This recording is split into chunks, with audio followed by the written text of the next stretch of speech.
Hello दोस्तों, मैं हूं कबीर और स्वागत करता हूं आप सबका इस चैनल पर।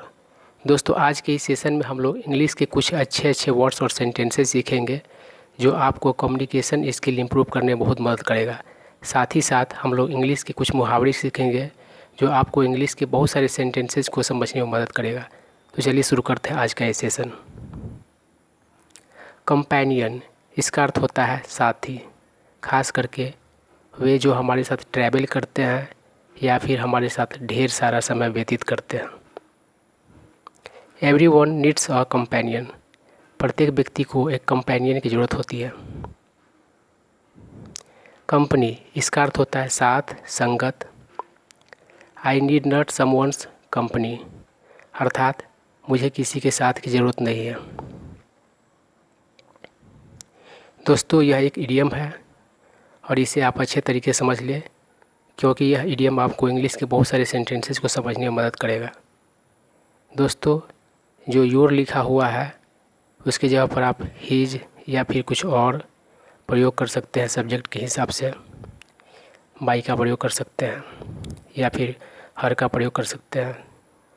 और जो ऑल लिखा हुआ है और उसको ब्रैकेट में कर दिया गया हुआ है, अर्थात इस इडियम का प्रयोग बिना ऑल के और ऑल के साथ दोनों तरीके से किया जाता है। और इसके दो अर्थ होते हैं। एक अर्थ होता है बिना किसी के मदद के और दूसरा अर्थ होता है अकेले। तो हम लोग इस पर आधारित सेंटेंसेस देख लेते हैं।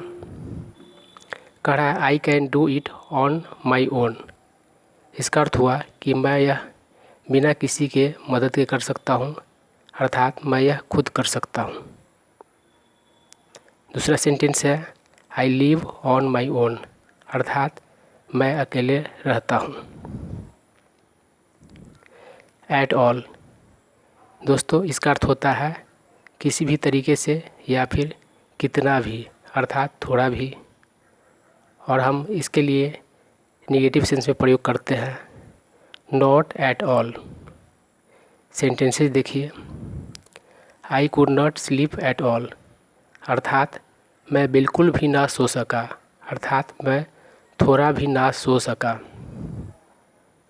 दूसरा सेंटेंस है I don't know him at all, अर्थात मैं उसे बिल्कुल ही नहीं जानता हूँ या फिर मैं उसे किसी भी तरीके से नहीं जानता हूँ। स्नोर, इसका अर्थ होता है खर्राटे लेना। सेंटेंस देखिए। He kept snoring all night, अर्थात वह रात भर खर्राटे लेता रहा। स्मीयर, इसका अर्थ होता है कलंक या फिर कलंकित करना या फिर पोतना होता है।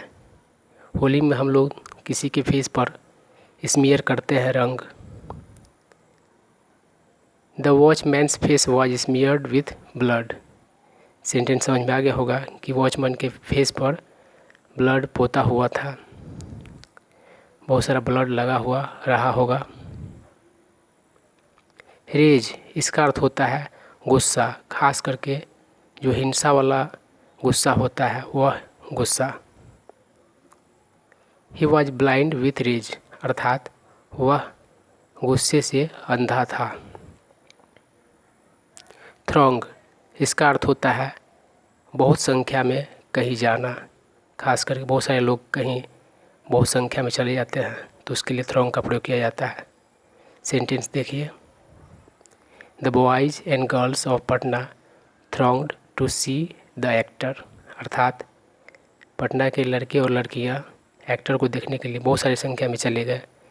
हम लोग इसको ठेठ में ढगरना कहते हैं।